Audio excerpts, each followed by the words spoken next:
मां दुर्गा की, मां अन्नपूर्णा की, मां शंखा की, हर हर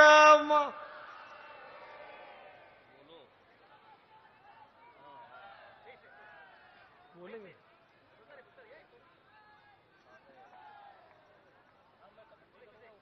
भारत माता की, भारत माता की, भारत माता की, वंदे वंदे वंदे, हर हर महादेव।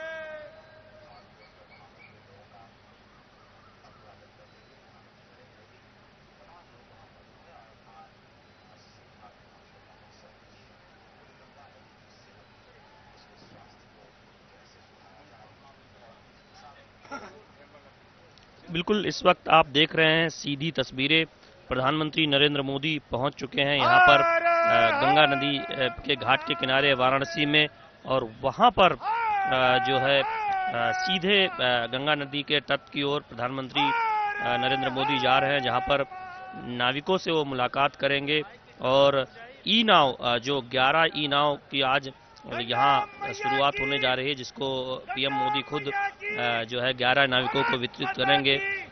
उस 11 नाव को के कार्यक्रम में यहाँ पर हिस्सा लेने के लिए आप इस वक्त देख रहे हैं प्रधानमंत्री गंगा नदी के तट की ओर जा रहे हैं। एक ई नाव में सवार होकर वो जो यहाँ पर मंच बनाया गया है वहाँ तक जाएंगे। इस वक्त धीरे धीरे प्रधानमंत्री बढ़ते हुए गंगा नदी के तट की तरफ इस वक्त आप देख रहे हैं। वहाँ पर जो 11 नाविक हैं जिनको आज ई नाव दी जानी है, वो नाविक भी वहाँ पर मौजूद हैं। प्रधानमंत्री उनके साथ थोड़ी देर बातचीत भी करेंगे जो है एक ई नाव में सवार होने से पहले।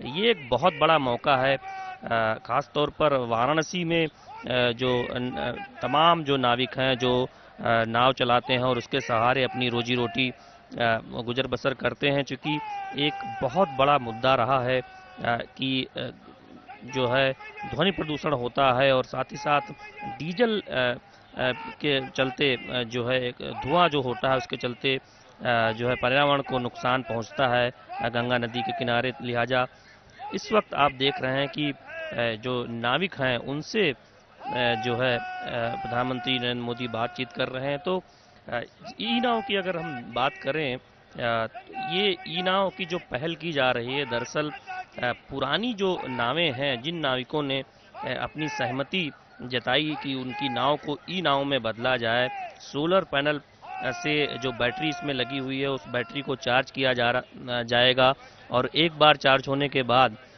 4 से 4.5 घंटे ये बैटरी चलेगी और जो नाविक है वो बहुत आसानी से अपने नाव में जो उनके पर्यटक जो यहाँ आते हैं, जो गंगा नदी के तट पर और घूमना चाहते हैं, तो वहाँ जो है उस पर बैठ सकेंगे। और एक तरह से देखें तो जो नज़ारा होगा, जो अनुभव होगा, वो पर्यटकों के लिए भी बहुत अलग होगा पुरानी नाव के लिहाज से।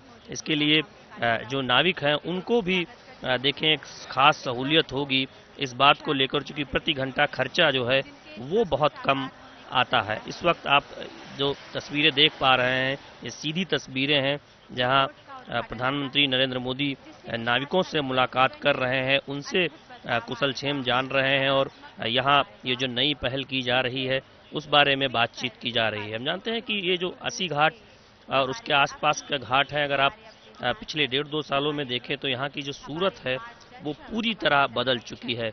पीएम मोदी ने जब यहाँ पर खुद फावड़ा चलाया था काफ़ी देर, और उसके बाद एक तरह से वाराणसी के घाटों को जो है नया रूप देने की शुरुआत हुई थी। मिट्टी हटाई गई, वर्षों से जमी टनों मिट्टी यहाँ से हटाई गई और अब अगर आप अस्सी घाट पर आएँ, वहाँ की जो सीढ़ियाँ हैं वो बिल्कुल साफ सुथरी नज़र आती हैं, लाइट्स लगा दी गई हैं, जो है स्वच्छता को लेकर तमाम सारे जो है बंदोबस्त यहाँ पर किए गए हैं। और एक चिंता इस बात को लेकर थी कि नदी में जो नाव चलती है मोटर, उसमें जो डीजल सेट लगे होते हैं उनसे धुआं होता है, तो क्या इसका कोई विकल्प हो सकता है। उसी दिशा में आगे बढ़ते हुए ई नाव की शुरुआत की जा रही है। ये ई नाव जैसे जिसका हम जिक्र कर रहे थे कि इसमें 6-7 लोग आसानी से बैठ सकते हैं। एक समान गति से ये गंगा नदी का सफ़र कराएगी और एक बार इसमें जो बैटरी लगी है जो सोलर से चार्ज होगी, एक बार चार्ज करने के बाद 4-5 घंटे आसानी से जो है उसे चार्ज करने की कोई ज़रूरत नहीं होगी और जो है प्रति घंटे इसका चलाने का खर्चा जो डीजल नाव है उसके मुकाबले बेहद कम होगा। एक बड़ी चुनौती रही है कि जो बड़ी नावें चलती हैं डीजल सेट से, उनसे गंगा नदी में जो जीव जंतु रहते हैं उनको नुकसान होता है। कछुआ सेंचुरी की जो बात हम करते हैं उसके लिए चुनौती खड़ी होती है। तो ऐसे में इस पहल से ये माना जा रहा है कि जो नाविक हैं जो अपनी रोजी रोटी जो है नाव चलाने के सहारे गुजर बसर करते हैं उनको बहुत फायदा होगा। आप इस वक्त देख रहे हैं कि प्रधानमंत्री नरेंद्र मोदी जो है नाविकों का कुशल क्षेम पूछने के बाद अब आगे बढ़ रहे हैं गंगा नदी के तट के किनारे, जहां पर जो 11 ई नाव हैं वो लगाई गई है और उसमें से जो एक नाव है उसमें प्रधानमंत्री नरेंद्र मोदी सफर करेंगे। उस नाव पर वो सवार हो रहे हैं और इस नाव में बैठकर वो जो है अस्सी घाट पर जो मंच बनाया गया है उस मंच की तरफ जाएंगे। तो निश्चित तौर पर एक बहुत बड़ा मौका न केवल उन नाविकों के लिए जो गंगा नदी के तट के किनारे नाव चलाते हैं, बल्कि जो है वाराणसी के निवासियों के लिए कि जो तमाम जो चुनौतियां हैं वाराणसी में विकास को लेकर, पर्यावरण से संतुलन बनाने को लेकर, धार्मिक और ऐतिहासिक इस नगरी को कैसे और बेहतर सुंदर बनाया जाए, उसको मद्देनजर रखकर फैसले किए जा रहे हैं, कदम उठाए जा रहे हैं। निश्चित तौर पर उसका असर भी दिखाई दे रहा है। तो आप इस वक्त देख रहे हैं जब जो ई नाव है उसमें बैठकर प्रधानमंत्री नरेंद्र मोदी गंगा नदी में अवलोकन कर रहे हैं और इस नाव के जरिए ही वो अस्सी घाट पर जो मंच बना हुआ है वहां तक जाएंगे। हर स्तर पर अपने को बहुत ज्यादा महत्वपूर्ण और एक जो और जो अहम बात कही जा रही थी वो ये कि जब विकास यहाँ पर किया जा रहा था तो किस तरह से जो यहाँ की धरोहर है उनको संरक्षित किया जाए, उनको नुकसान न पहुंचाया जाए। ये जो आप ई नाव देख रहे हैं जिसमें प्रधानमंत्री नरेंद्र मोदी खुद जो है सफर कर रहे हैं, ये नई नाव नहीं है। इस तरह की जो 11 नाव आज वितरित की जानी है नाविकों को, ये पुरानी नावों को ही बदलकर नया रूप दिया गया है। और इसे जिन नाविकों ने सबसे पहले सहमति जताई है उन नाविकों को सौंपा जाएगा। तो एक तरह से ये एक पहल है कि तकरीबन 2000 के आसपास जो नावें हैं, जो छोटी बड़ी नावें जो तमाम जो गंगा नदी के किनारे यहाँ पर घाट्स हैं वाराणसी में, उसमें जो सफ़र करते हैं जो है जो नाविक जो उसके जरिए अपनी रोजी रोटी कमाते हैं, उसमें से जो भी आगे आएगा और इस प्रयोग के जो भी नतीजे सामने आएंगे, जो प्रयोग किया जा रहा है 11 नाव को देकर, उसको आगे बढ़ाया जाएगा। इस समय आप देख सकते हैं जो गंगा नदी में जो इस तस्वीरें इस वक्त जो छटा काफी निराली नजर आ रही है। तो इस तरह के प्रयोग से ऐसे होगा कि जब डीजल सेट की नावें नहीं होंगी तो धुएं के जरिए होने वाले प्रदूषण पर भी काफी हद तक रोक लगेगी। और ये एक बहुत अहम कारण माना जाता रहा है कि जब लोग बड़ी नावों पर सवार होकर जो उसमें डीजल सेट लगते हैं उसके जरिए जो धुआं होता है उससे गंगा प्रदूषित होती है। और साथ ही साथ बड़ी नावों में जो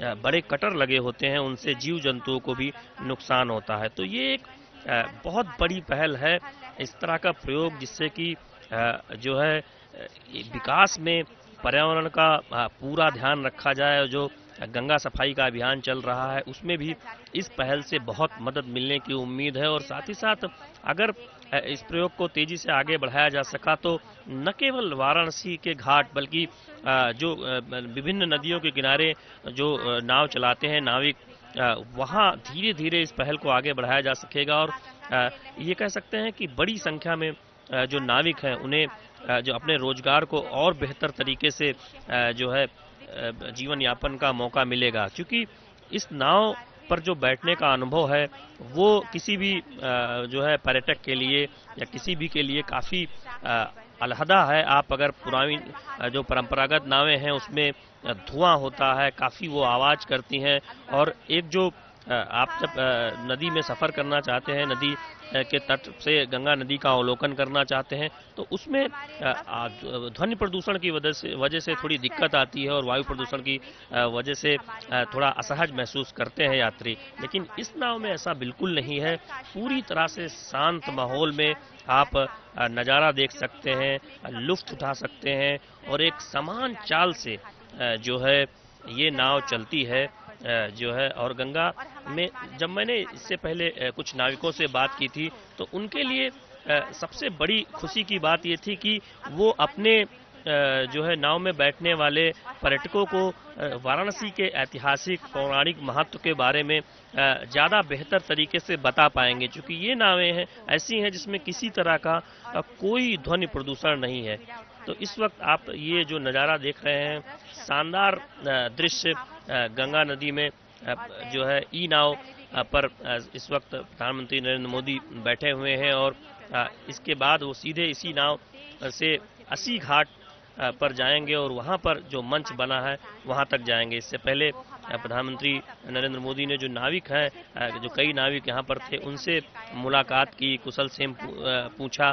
तो इस तरह की जो आज ये पहल हो रही है, माना जा रहा है कि वाराणसी के समग्र विकास में जो केंद्र सरकार का जो दृष्टिकोण है, जिसमें जो बुनियादी ढांचा है उसे बेहतर कर, जो यहाँ की जो धरातल की जो खूबियां हैं, जो सांस्कृतिक, ऐतिहासिक और धार्मिक विरासत है गंगा नदी की, वाराणसी की, उसको सहेज कर उसे आगे बढ़ाया जाए।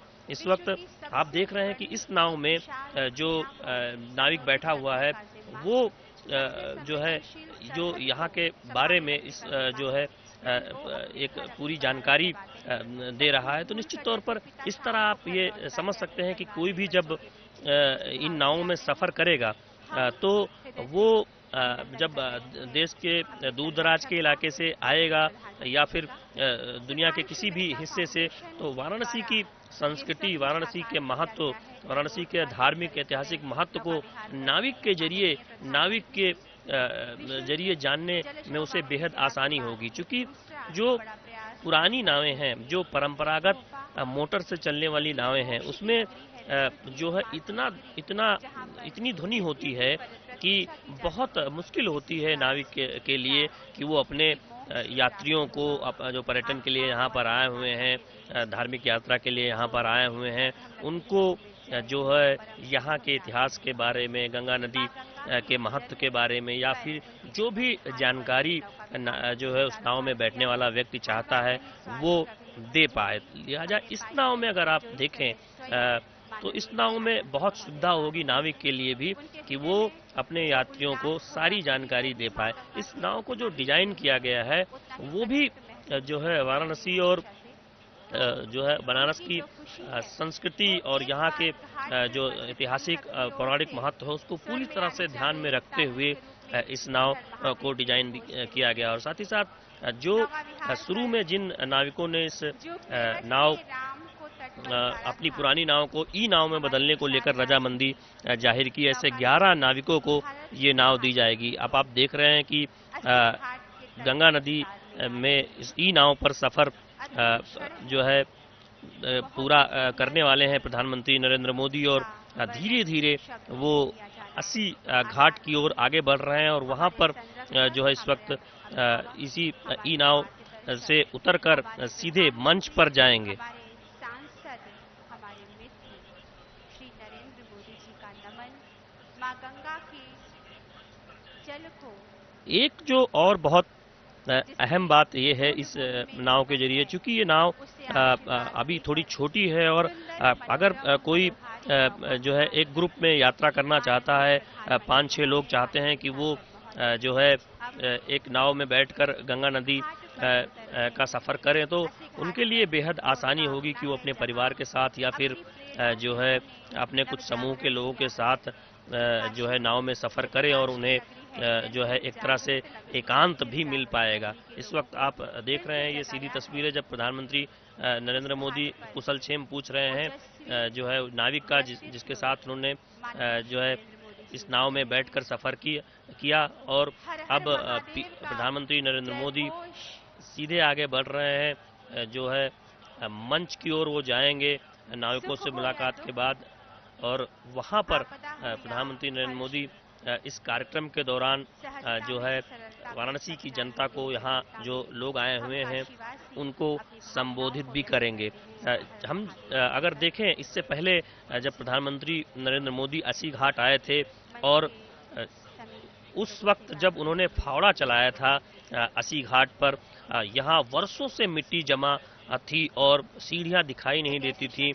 उसके बाद से लेकर अब तक वाराणसी के अस्सी घाट की सूरत पूरी तरह से बदल चुकी है। नई सीढ़ियां नए घाट साफ निकलकर सामने आए हैं, लाइट्स लगाई जा चुकी हैं, साफ सफाई की बहुत व्यवस्था हो चुकी है। तो वे एक कह सकते हैं विकास का एक चरण वो पूरा हुआ। इस वक्त प्रधानमंत्री मंच पर पहुंच गए और अभिवादन स्वीकार कर रहे हैं यहाँ की जो जनता है उनका। तो ये एक बहुत बड़ा मौका है वाराणसी के लोगों के लिए, यहाँ आए हुए जो देश विदेश के लोग हैं उनके लिए भी कि विकास के एक चरण के पूरे होने के बाद वाराणसी के घाटों की सूरत बदलने के बाद अब गंगा नदी के पर्यावरण पर वाराणसी पर ध्यान दिया जा रहा है और यहाँ जो नाविक हैं सैकड़ों की संख्या में, जैसा कि बताया गया है कि 2000 से अधिक छोटी बड़ी नावें गंगा नदी में रोज जो है यहाँ पर नाविक लेकर उतरते हैं और उसमें जो है यात्री गंगा नदी में सफर करते हैं। तो ऐसे में उन नाविकों के लिए भी बहुत बड़ा दिन है आज कि एक तरह से उनके रोजगार को मजबूती देने के लिए और भविष्य को ध्यान में रखते हुए ये एक बहुत बड़ा कदम उठाया गया है। मंच पर इस वक्त प्रधानमंत्री नरेंद्र मोदी मौजूद हैं, जो यूपी बीजेपी के प्रभारी हैं ओम माथुर वो मौजूद हैं, बीजेपी अध्यक्ष उत्तर प्रदेश के केशव प्रसाद मौर्य मौजूद हैं।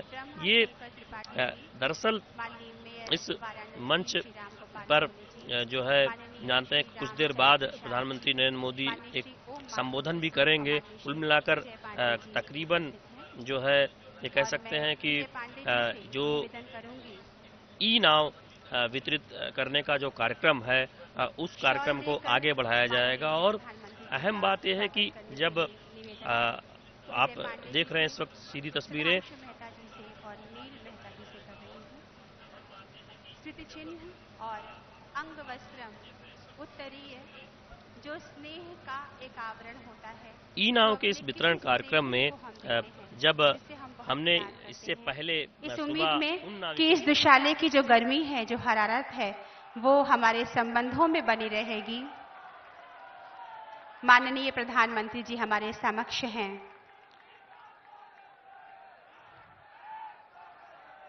विजय पांडे जी, सुधांशु मेहता जी और नील मेहता जी ने माननीय प्रधानमंत्री महोदय का स्वागत किया।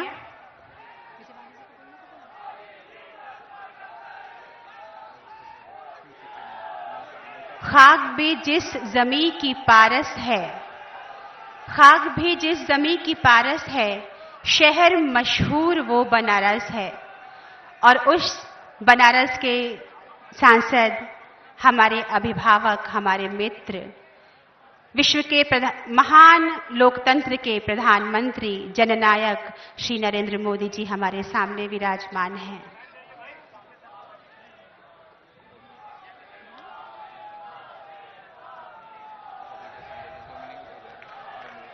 विजय पांडे जी सर डोमिनिक को मेमेंटो देते हुए जो हमारे बीच उपस्थित हैं, British high commissioner sir Dominic Asquith, इस सुंदर शाम में आपका बहुत बहुत स्वागत, अभिनंदन। देश की सांस्कृतिक राजधानी काशी में आपका नमन।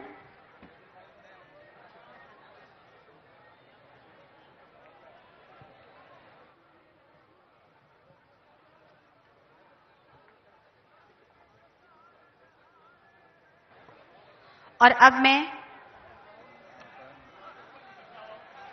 पूरी काशी की ओर से सबके भाव को स्वर देते हुए काशी की आवाज बनके हमारे मन की बात हमारे मन तक पहुंचाने के लिए हमारे प्रिय, हमारे अभिन्न, हमारे संरक्षक, हमारी आन बान शान, हमारे अभिभावक, हमारे सांसद, ओजस्वी शख्सियत के मालिक और हम सबकी प्रेरणा पुंज श्री नरेंद्र मोदी जी से, माननीय प्रधानमंत्री जी से निवेदन कर रही हूं कि हमें अपने ओजस्वी वक्तव्य से कृतार्थ करें।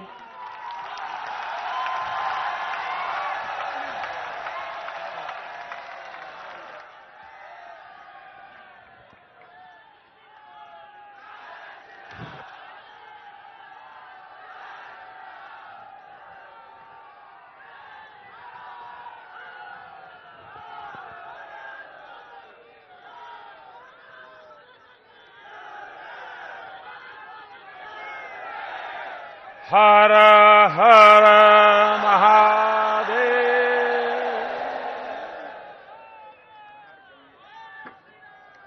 आज हमारे बीच में विशेष रूप से उपस्थित British high commissioner sir Dominic Asquith, Uttar Pradesh सरकार में मंत्री श्रीमान त्रिपाठी जी, भारतीय जनता पार्टी के उत्तर प्रदेश के नए अध्यक्ष,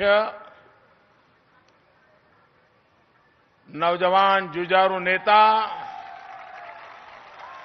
श्रीमान केशव प्रसाद मौर्य,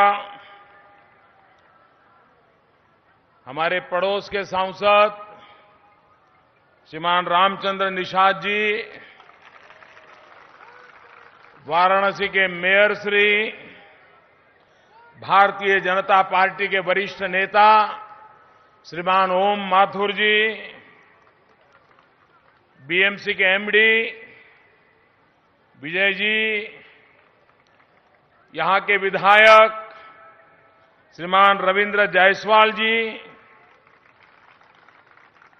विधायक डॉक्टर ज्योत्सना श्रीवास्तव जी, विधान परिषद के सदस्य श्रीमान लक्ष्मण आचार्य जी,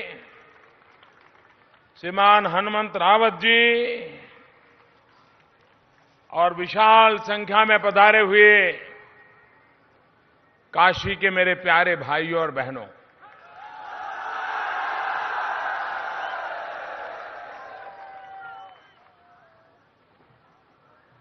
आपने मुझे देश की सबसे बड़ी पंचायत में आशीर्वाद देकर के भेजा। आपने मुझे इतना भरपूर प्यार दिया, उतना भरपूर प्यार दिया है कि जो आज मुझे कार्य करने की प्रेरणा भी देता है, ऊर्जा भी देता है। और इसके लिए मैं इस पवित्र धरती का आभारी हूं, यहां के लाखों लाखों भाइयों बहनों का आभारी हूं, भोले बाबा का आभारी हूं, मां गंगा का आभारी हूं।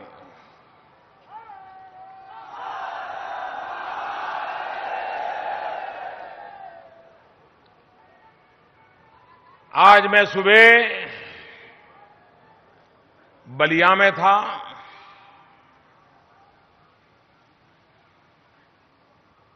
और अभी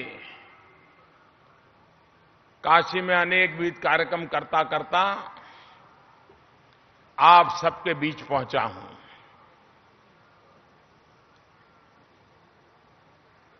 हमारे देश में दुर्भाग्य से राजनीति उप रूप में चलाई गई कि जिसमें हमेशा योजनाएं वही बनी जिस योजनाओं से वोट बैंक मजबूत बनती रहे। देश का नागरिक मजबूत बने या न बने, देश का गरीब मजबूत बने या न बने, हिंदुस्तान के गांव, मोहल्ले, शहर मजबूत बने या न बने, हिंदुस्तान मजबूत बने या न बने, लेकिन वोट बैंक मजबूत बनती रहनी चाहिए। यही कारोबार चला। अगर पहले निषाद भाइयों के वोट चाहिए तो क्या चर्चा हुआ करती थी? डीजल का थोड़ा दाम कम करो, 1 रुपया कम करो, जरा निषाद लोग खुश हो जाएंगे तो वोट दे देंगे। कुछ ऐसी बातें हमेशा चलती रही। लेकिन जब तक हम समस्याओं की जड़ में नहीं जाते और जड़ से समस्या का समाधान करने का प्रयास नहीं करते हैं, तो आप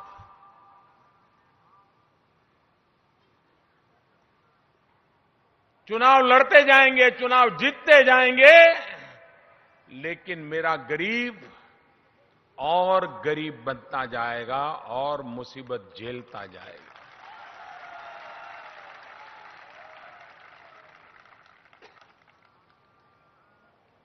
और इसलिए हमने जो भी योजनाएं बनाई,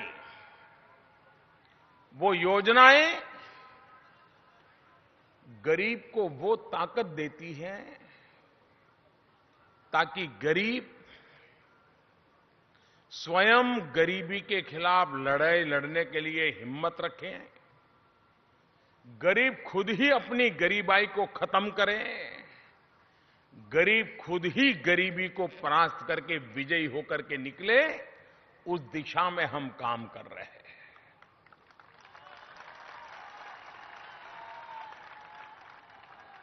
आपने देखा होगा प्रधानमंत्री जनधन योजना। ये प्रधानमंत्री जनधन योजना देश आजाद होने के बाद 70 साल होने आए हैं, लेकिन इस देश के 40% लोग जिन्हें बैंक का दरवाजा देखने का सौभाग्य नहीं मिला था। बैंक में खाता खोलने की तो बात छोड़ दीजिए, उसने कभी सोचा नहीं था कि वो भी कभी बैंक में जा सकता है। हमने बीड़ा उठाया, क्या ये बैंक गरीबों के लिए होनी चाहिए कि नहीं होनी चाहिए? गरीबों का बैंकों पर हक होना चाहिए कि नहीं होना चाहिए? अगर गरीब बैंक से पैसा लेना चाहता है तो मिलना चाहिए कि नहीं मिलना चाहिए? क्या गरीबों को अब भी साहूकारों के यहां जाकर के ऊंचे ब्याज से पैसे लेने के लिए मजबूर होना पड़े, वो अच्छी बात है क्या? और इसलिए भाइयों बहनों, हमने करीब 21 करोड़ से ज्यादा नागरिक इनके प्रधानमंत्री जनधन योजना के बैंक अकाउंट खुलवा दिए। और बैंक अकाउंट खोलने के समय हमने कहा था, आप चिंता मत कीजिए, आपके पास पैसे है कि नहीं है। बैंक वाले हमें कहते थे, साहब 10 रुपया तो लेने दीजिए, ये स्टेशनरी का खर्चा होता है, फार्म का खर्चा होता है, मुलाजिम का खर्चा होता है, ये मुफ्त में करेंगे तो बहुत घाटा हो जाएगा। मैंने कहा जो होगा सो होगा, गरीब के लिए बैंक होती है, घाटा होगा तो गरीब के लिए मुझे मंजूर है।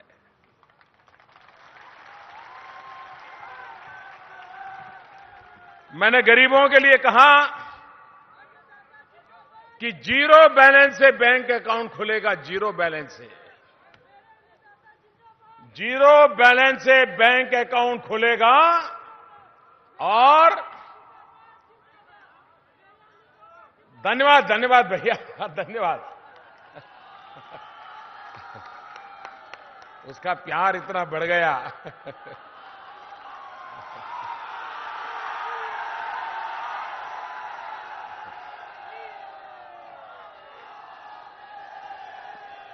हमने कहा जीरो बैलेंस होगा, जीरो, एक नया पैसा नहीं होगा, तो भी गरीब का बैंक का खाता खुलेगा। लेकिन इस देश का गरीब जेब तो खाली होगा, लेकिन उसका दिल कभी खाली नहीं होता है। जेब में पैसे नहीं होंगे, लेकिन गरीब के मन की उदारता में कभी कटौती नहीं आती है। मोदी ने तो कह दिया था कि गरीबों को 1 रुपया देने की जरूरत नहीं है, खाता खुलवा दीजिए। लेकिन मेरे देश के गरीबों की अमीरी देखिए।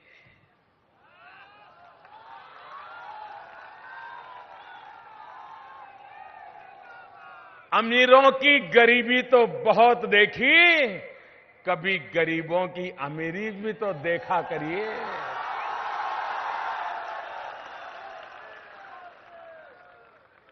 और मैं आज सीना तान करके कह सकता हूं, सर उठा करके कह सकता हूं कि मेरे देश के गरीब कुछ भी मुफ्त का नहीं चाहते।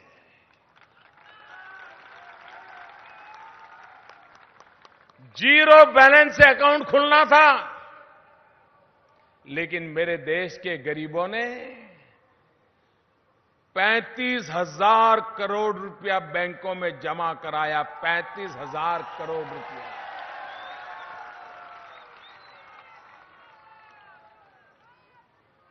जिस देश के गरीब ऐसी ऊंची भावना रखते हो, उन गरीबों के लिए जिंदगी खपाने का आनंद आएगा कि नहीं आएगा? उनके लिए काम करने का मजा आएगा कि नहीं आएगा?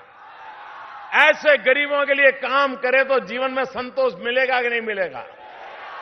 और इसलिए भाइयों बहनों, मुझे इतना आनंद, इतना संतोष होता है, मेरे इन गरीब भाइयों बहनों के लिए काम करता हूं, दिन रात दौड़ने का मन करता रहता है।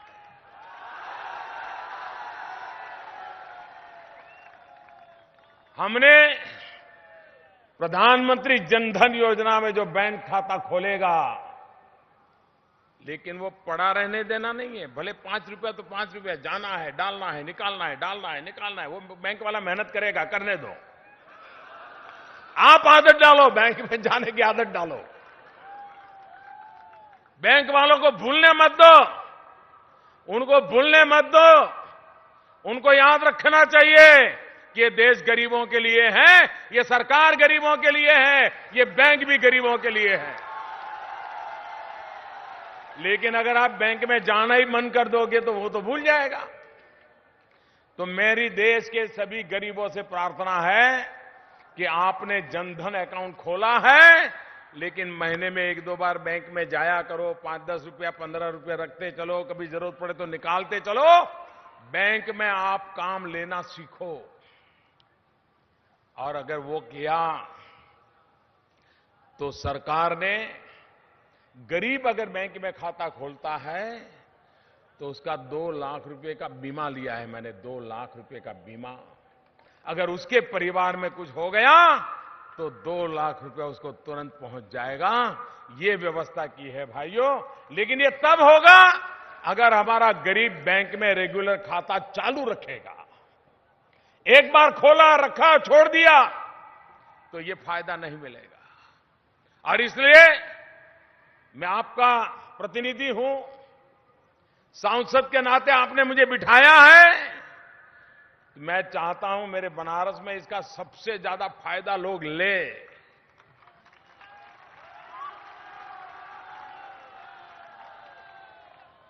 हमने प्रधानमंत्री मुद्रा योजना लाए। ये मुद्रा योजना क्या है? हमारे देश में गरीब व्यक्ति, उसको बेचारे को ज्यादा पैसे नहीं चाहिए, 500,000 करोड़ रुपया नहीं चाहिए उसको तो 5,000 रुपया, 10,000 रुपया, 50,000 रुपया, लाख रुपया, 2 लाख रुपया। 2 भी होगा, ना ही होगा। प्रसाद बेचने वाला होगा, फूल बेचने वाला होगा, पूजा पाठ का सामान बेचने वाला होगा, गरीब आदमी छोटा छोटा काम करने वाला, चाहे दूध बेचता हो, चाय बेचता हो, बिस्किट बेचता हो, पकोड़े बेचता हो, उसको कभी पैसों की जरूरत होती है, बैंक के दरवाजे उसके लिए बंद है, तो वो बेचारा जाता है साहूकार के पास, और साहूकार के पास जाकर के ऊंचे ब्याज से पैसा लेता है, और फिर ब्याज के चक्कर में ऐसा फंस जाता है, रुपये तो जाते ही जाते हैं, लेकिन ब्याज देने का कभी बंद नहीं होता है, और पूंजी तो जाती ही नहीं है, और बेचारा गरीब नया अपना धंधा रोजगार विकसित नहीं कर सकता है। हमने प्रधानमंत्री मुद्रा योजना बनाई और बैंक वालों को कहा, ये देश गरीबों के लिए है, ये सरकार गरीबों के लिए, बैंक भी गरीबों के लिए है। बिना गारंटी ऐसे छोटे छोटे काम करने वाले जो लोग हैं, उनको बैंक से पैसा मिलना चाहिए, लोन मिलना चाहिए। और मेरे काशी के भाइयों बहनों, मुझे आपको ये बताते हुए गर्व होता है, 3,30,00,000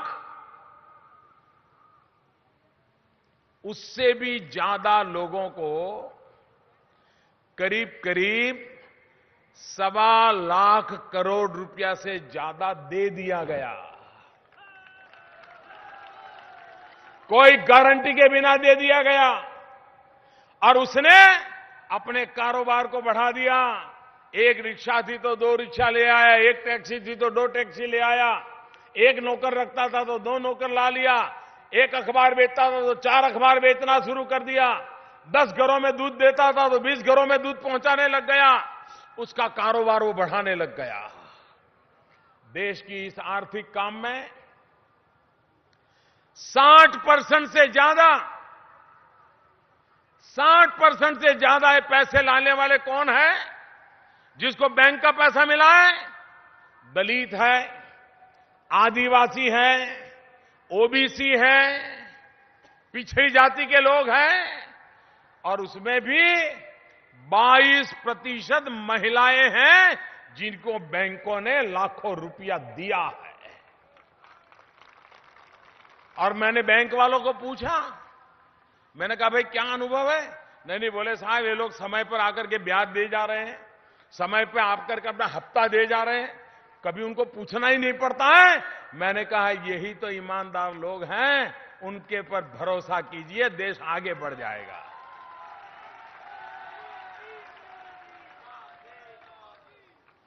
भाइयों बहनों, विकास कैसे किया जा सकता है, इसका ये उदाहरण है। आज मैंने बलिया में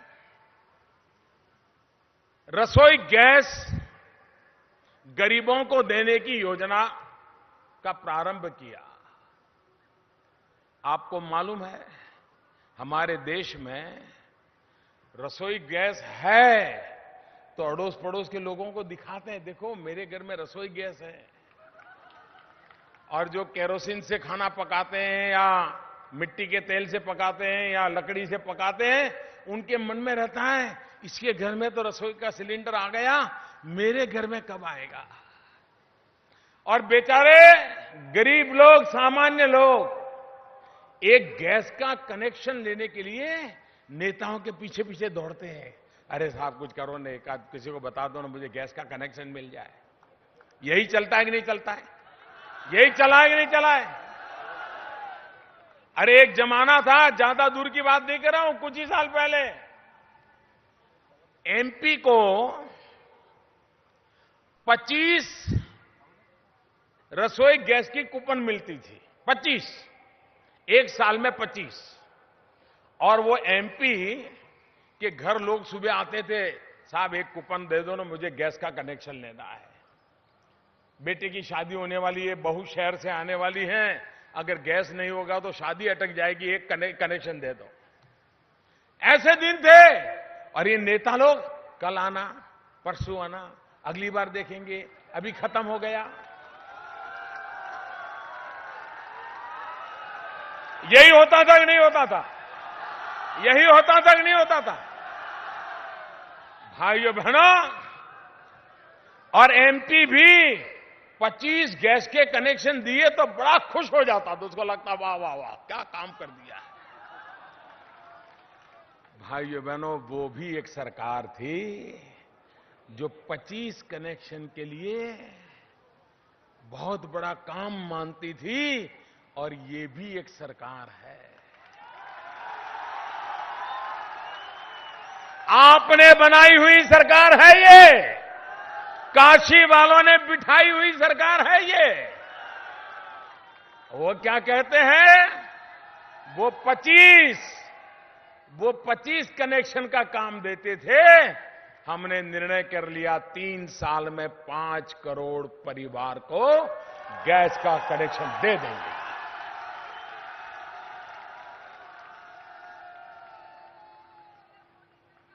भाइयों बहनों, यह काम मैं इसलिए कर रहा हूं कि गरीब मां जब लकड़ी का चूल्हा जला करके खाना पकाती है तो एक दिन में उसके शरीर में 400 सिगारेट का धुआं जाता है। 400 सिगारेट का धुआं।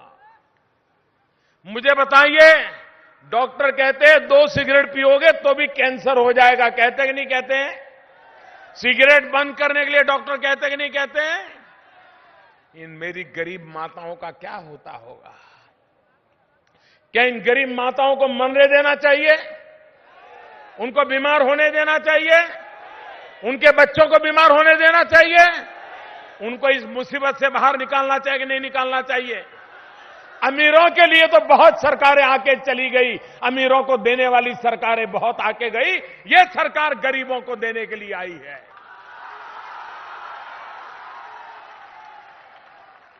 और इसलिए भाइयों बहनों, 5 करोड़ परिवारों को, ये गरीब परिवार हैं जिनकी किसी नेता से जान पहचान नहीं है, जिनके पास गैस का सिलेंडर लेने के लिए, कनेक्शन लेने के लिए, रिश्वत देने के लिए पैसे नहीं है, जिसका कोई नहीं है, उसके लिए ये सरकार है मेरे भाइयों बहनों, उसके लिए सरकार है। और इसका परिणाम ये होगा, उन माताओं की तबीयत तो अच्छी होगी, बच्चों की तबीयत अच्छी होगी, घर के अंदर उनको अब समय ज्यादा मिलेगा, अब लकड़ी जलानी नहीं पड़ेगी, लकड़ी लेने के लिए जाना नहीं पड़ेगा, और अपना बाकी समय में कुछ काम करना है तो वो आराम से कर सकते हैं। ये काम करके दिया है भाई। आज यहां आपने देखा, मेरे मछुआरा भाइयों बहनों को ई बोट दे रहे हैं हम, ई बोट।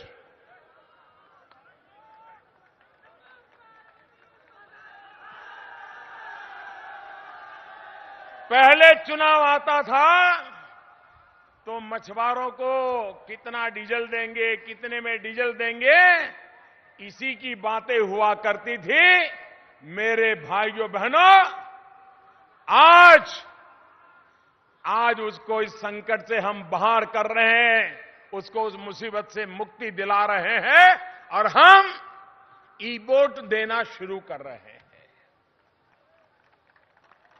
मैंने हमारे मछुआरे भाइयों से अभी मैं बात कर रहा था, मैंने उनको पूछा कि भाई बताइए, दिन भर में कितना डीजल लेते हो?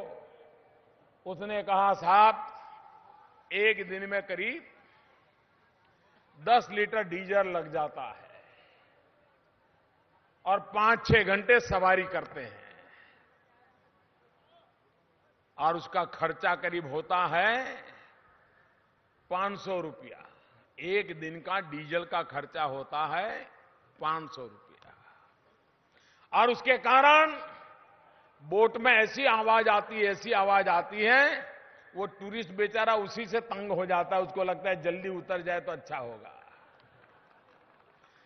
और वो मछुआरा भी अगर नाव में बैठ करके बताना चाहता है ये फलाना घाट है, ढिकना घाट है, वो दिखता है, ढिकना दिखता है, उसको कुछ सुनाई नहीं देता है। टूरिस्ट को मजा नहीं आता है। अगर टूरिस्ट को मजा नहीं आएगा तो टूरिस्ट आएगा क्या? टूरिस्ट नहीं आएगा तो मछुआरों को रोजी रोटी मिलेगी क्या? मेरे निषाद भाई बहन कुछ कमाएंगे क्या? भाइयों बहनों, ई बोट के कारण अब आवाज का नामो निशान नहीं रहेगा। मैं अभी बोट में जाके आया तो मैंने उसको पूछा कि मशीन बंद तो नहीं कर दिया है? नहीं, बोले मशीन चालू है। मैंने कहा बिल्कुल आवाज नहीं आ रही है। बोले साहब बिल्कुल आवाज नहीं आ रही है। मुझे बताइए, ये काशी के टूरिज्म को लाभ होगा कि नहीं होगा? ऐसे नहीं, पूरी ताकत से बताओ, होगा कि नहीं होगा? अब देखना, जो भी टूरिस्ट आएगा ना, वो पूछेगा ई बोट कहां है, मुझे ई बोट में बैठना है। जिसके पास ई बोट नहीं है वो मोदी को पकड़ेगा, मोदी जी जल्दी ई बोट लाओ। ये होने वाला है। दूसरा, पहले उसको 500 रुपया का डीजल भरना पड़ता था, अब उसकी बैटरी, बोट के ऊपर छत बनाइए, छत, उस छत के ऊपर सोलार पैनल लगेगी, इसलिए सोलार पैनल से उसकी बैटरी चार्ज हो जाएगी, उसको 1 पैसे का खर्चा नहीं होगा। मुझे बताइए, एक गरीब का रोज का 500 रुपया बच जाए, ऐसा कभी आपने सोचा है? सरकारें 10 रुपया देंगे, 2 रुपया कम करेंगे, यही करती रही। आज हमने एक निर्णय से मेरे गरीब मछुआरों का रोज का 500 रुपया बच जाएगा। भाइयों बहनों, अब वो बच्चों को पढ़ाई करा सकेगा कि नहीं कर पाएगा? मां बीमार है तो दवाई करेगा कि नहीं करेगा? अच्छा घर में कुछ लाना है तो ला पाएगा कि नहीं पाएगा? उसकी जिंदगी में बदल आएगा कि नहीं आएगा? अब वो गरीबी के खिलाफ लड़ाई लड़ पाएगा कि नहीं लड़ पाएगा? अब वो गरीबी को परास्त कर सकता है कि नहीं कर सकता है? अब वो गरीबी पर पराजित करके विजय सिंह की मुद्रा में जी सकता है कि नहीं जा सकता है? एक निर्णय कितना बड़ा परिवर्तन ला सकता है, ये आज देख रहे हैं आप। आने वाले दिनों में और हमारे मछुआरे भाई बहन इस अपनी बोट को ई बोट में कन्वर्ट करने के लिए जाएंगे तो 1-2 दिन तो लगेगा। तो क्या 1-2 दिन वो मरा मछुआरा भूखे मरेगा क्या? कहां जाएगा? तो हमने कहा है कि तुम्हारी बोट जब रिपेयरिंग में आएगी उस समय तुम्हें उपयोग करने के लिए एक बोट हमारी तरफ से मिलेगी, 2 दिन उसको चला लेना।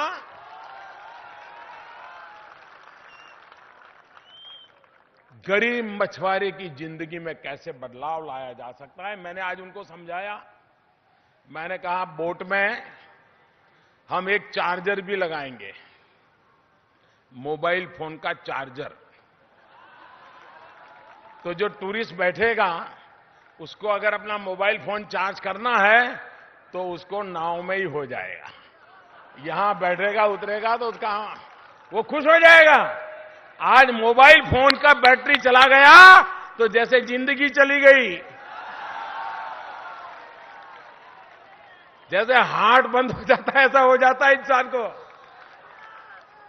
छोटी छोटी चीजों का ध्यान रखते हुए आज ये ई बोट की शुरुआत और हमारे देश में ये पहला प्रयोग है कि जहां सोलार से चलने वाली ई बोट का बहुत बड़ा अभियान चलेगा। ये गंगा तट पर हजारों बोट है, हजारों मेरे भाई बहन हैं, मेरे नाविक भाई बहन हैं, मेरे केवट भाई बहन हैं, मेरे मछुआरे भाई बहन हैं। और इसलिए भाइयों बहनों, मेरे जीवन के लिए आज एक बड़े संतोष का काम मुझे मिला, करने का अवसर मिला है। मुझे इतना आनंद है कि जब मेरे इन मछुआरे भाइयों बहनों को, लेकिन मैं उनको कहूंगा अब 500 रुपये बचेंगे तो क्या करोगे?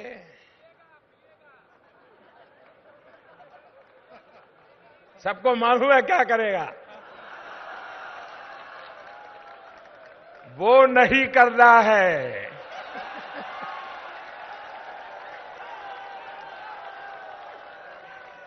ये पैसे बचेंगे तो बच्चों की पढ़ाई के लिए, बच्चों को दूध पिलाने के लिए खर्चा करना है और कुछ पीने के लिए नहीं। वरना तो मेरा पुण्य कहां जाएगा। और इसलिए मेरे भाइयों बहनों, ये ई वोट आज कर रहे हैं। अभी 2-3 दिन पहले आपने देखा होगा, भारत ने आसमान में 7 सैटेलाइट छोड़े हैं। 7 सैटेलाइट, अरबों खरबों रुपया का खर्च किया है। और वो सैटेलाइट से भारत की अपनी जीपीएस सिस्टम बनी है। अब आप जानते हैं हमारे देश की राजनीति कैसी है। इतना बड़ा काम हुआ हो, 7 सैटेलाइट छोड़े हो, इतनी बड़ी बात बनी हो, तो राजनीति में हमारा मन करेगा कि नहीं करेगा कि हम कहें कि भाई इस योजना का नाम दीनदयाल उपाध्याय रख दो, इस सैटेलाइट का नाम श्यामा प्रसाद मुखर्जी रख दो। आपने देखा है एक ही परिवार के कितने नाम हैं सब योजनाओं पर। हमको भी मोह हो जाता, हमें भी मुंह में पानी छूट जाता है यार, कोई अपने वाले का कर ले। कभी ये भी मन कर जाता कि किसी ऋषि मुनि का नाम दे दे, किसी संत का नाम दे दे। लेकिन मेरे प्यारे भाइयों बहनों, ये मोदी कुछ अलग मिट्टी का बना हुआ है।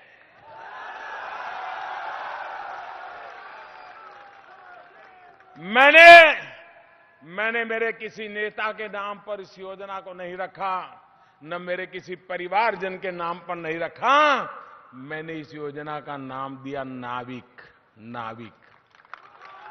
नाविक नाम दिया है। मेरे देश के करोड़ों करोड़ों मछुआरे, उनको मैंने ये उत्तम से उत्तम श्रद्धांजलि दी है, क्योंकि ये नाविक ही तो है जिसको कहीं जमीन नजर नहीं आती, लेकिन गहरे समुद्र में छोटी नाव लेकर के निकल पड़ता है। पानी के साथ जिंदा दिली का खेल खेल लेता है। महीनों भर पानी में रह करके कहीं तट पर पहुंचता है और सदियों से करता आया है। ये नाविक ही तो है। और इसलिए हमने ये भारत की जीपीएस सिस्टम बनी है, उसका नाम रखा है नाविक। मेरे कोटि कोटि मछुआरों को ये सरकार की बहुत बड़ी अंजलि है, बहुत बड़ा गौरव किया है। और इसलिए दुनिया भी जब दुनिया भी पूछेगी नाविक क्या होता है, तो हम समझाएंगे कि नाविक, मेरे काशी में आओ बताऊं नाविक क्या होता है। भाइयों बहनों, एक ऐसा काम किया है जो मेरे इन मछुआरा समाज को अमरत्व दे देता है, अमर बना देता है। ये काम करने का मुझे सौभाग्य मिला है। इस ई वोट के द्वारा काशी के जीवन में एक आर्थिक क्रांति आने वाली है। आज मैंने ई रिक्शाएं भी दी, और इस बार तो ई रिक्शा उनको दी है जो पैडल रिक्शा चलाते थे। उनकी पैडल रिक्शा वापस ले ली, ई रिक्शा दे दी। और ई रिक्शा के कारण काशी के जीवन को गति मिल जाएगी। भाइयों, आने वाले दिनों में यहां के जीवन में बदलाव आएगा, पर्यावरण में बदलाव आएगा। काशी का विकास करने का मेरा एक सपना है, लेकिन उसमें मुझे एक छोटी सी मदद आपकी चाहिए। करोगे?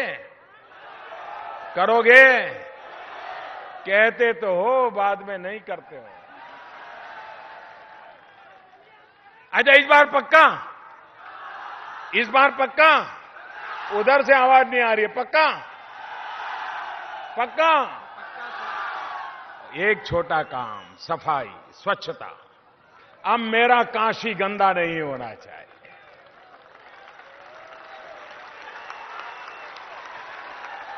कर सकते हो कि नहीं कर सकते भाइयों? अगर एक बार हम फैसला कर ले कि हम काशी को गंदा नहीं होने देंगे, दुनिया भर के लोग यहां आते हैं, ऐसी साफ सुथरी काशी देख के जाए, हिंदुस्तान का शान और शौकत बढ़ जाएगा। मेरे भाइयों बहनों, ये काम हमें करना है, ये काम सरकार से नहीं करना है, हम भाई बहन नागरिक सबने करना है।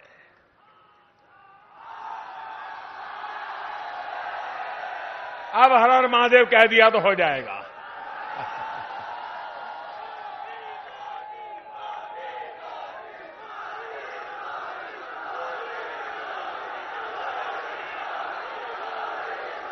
आप इतनी बड़ी संख्या में आए, ये नजारा अपने आप में मां गंगा की गोद में एक ताकत देता है भाइयों बहनों, बहुत ताकत देता है। मैं जब भी आपके पास आता हूं, मेरी सारी थकान चली जाती है, एक नई ताकत लेकर के जाता हूं, फिर दौड़ता हूं, फिर काम करता हूं, फिर आपके चरणों में आके बैठ जाता हूं, फिर ताकत लेके चला जाता हूं। भाइयों बहनों, मैं आज मेरे सभी मछुआरे भाई बहनों को ये ई बोर्ड की शुभ भेंट देते हुए बहुत ही गर्व महसूस कर रहा हूं।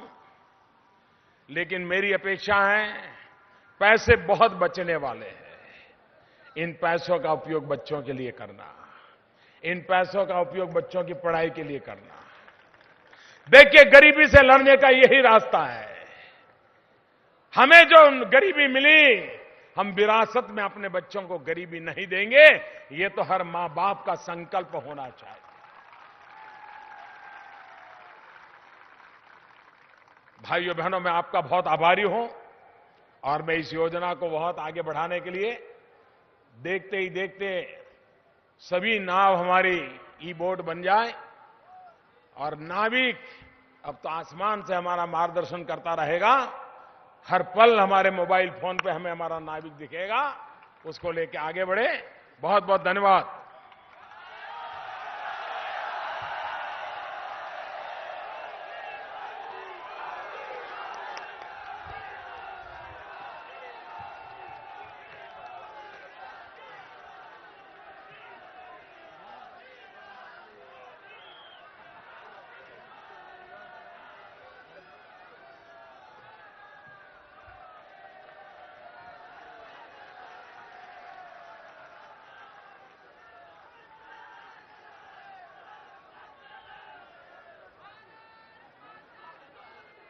अरे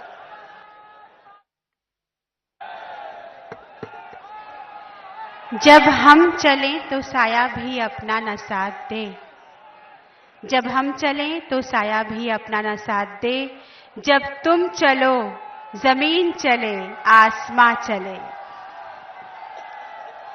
क्या ओजपूर्ण वाणी, क्या ओजस्वी संभाषण। वो नायक है झूठे पर्दों का नहीं, सच्चे जनमन का जननायक।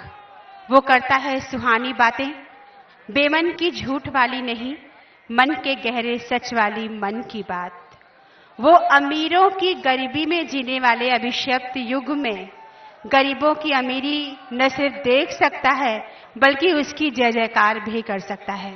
भारत के प्रधानमंत्री, वाराणसी के सांसद माननीय श्री नरेंद्र मोदी जी का हृदय से आभार। काशी की जनता जो उनके अपने परिवार का एक अंग है, काशी जो उनका घर है, ये घाट जो उनके संरक्षण में एक नया कलेवर पा रहा है, आपकी ओजपूर्ण वाणी के ओज से ओतप्रोत होकर पुनः आज संकल्प लेता है कि काशी को विश्व की सबसे सुंदर, विकसित, साफ सुथरी नगरी हम बनाएंगे, जिस पर आप गर्व करेंगे, जिस पर हम गर्व करेंगे। पूरा विश्व काशी से सीखेगा कि सफाई क्या होती है, स्वच्छता क्या होती है। ई बोट के उद्घाटन का ये कार्यक्रम जो सिर्फ बोट के उद्घाटन का कार्यक्रम नहीं था, ये एक नए विचार, एक नई ऊर्जा के रोपण का कार्यक्रम था। उसे संपन्न करके विश्व के सबसे बड़े लोकतंत्र के जननायक, भारत के प्रधानमंत्री, भारत की सांस्कृतिक राजधानी के माननीय सांसद, हमारे संरक्षक, अभिभावक माननीय श्री नरेंद्र मोदी जी यहाँ से प्रस्थान तो कर रहे हैं, लेकिन उन्हें बहुत जल्द वापस हमारे बीच आना होगा, क्योंकि उन्होंने खुद ही कहा है कि जब वो काम करते करते थक जाते हैं तो कुछ विश्राम करने के लिए अपने शहर, अपने घर लौट आते हैं। तो हम प्रतीक्षा करेंगे उनके वापस आने की, क्योंकि उनके आने से जब जब वो आते हैं हमें कुछ नया दे जाते हैं, सोचने के लिए, करने के लिए, कहने के लिए, बांटने के लिए। मैं प्रतिमा काशी के स्वर को अपना स्वर देते हुए आपका आभार व्यक्त कर रही हूं, आपको नमन कर रही हूं। आप जैसा जननायक, आप जैसा अभिभावक मिला है, निश्चित रूप से काशी अपनी पुराने महात्म्य और गरिमा को प्राप्त करेगी और काशी का वो जगत गुरु का स्वरूप वापस हम पाएंगे। आज की सुंदर संध्या में काशी के सांस्कृतिक दर्पण अस्सी घाट पर उपस्थित समस्त जनमानस का मैं नमन करती हूं। इतने अनुशासन से इस अति महत्वपूर्ण और अति संवेदनशील कार्यक्रम को आपने संपन्न कराया। सभी विशिष्ट लोग, अति विशिष्ट लोग, काशी की जनता, दूर दूर से आए हुए हमारे अतिथिगण, आप सबका सुधांशु मेहता फाउंडेशन की ओर से और हम सब की ओर से आभार है। पुनः एक नई ऊर्जा के साथ, नए उत्साह के साथ, नए संकल्प के साथ नई दिशा में आगे बढ़ने के लिए अगले कार्यक्रम में आपसे हमारी मुलाकात होगी। तब तक के लिए नमस्कार, जय हिंद।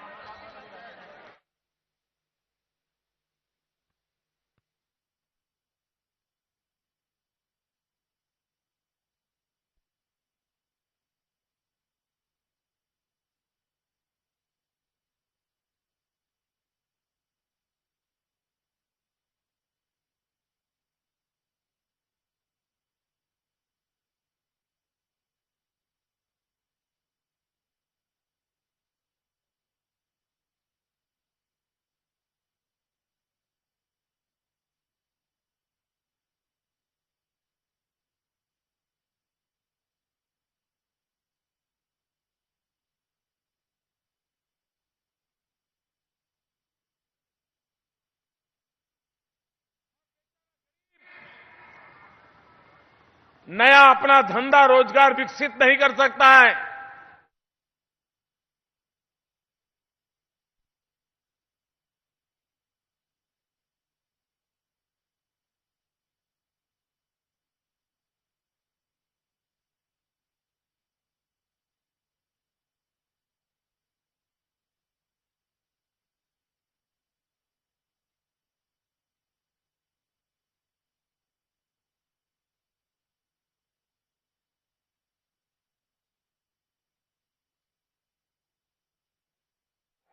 और मैं इस योजना को बहुत आगे बढ़ाने के लिए देखते ही देखते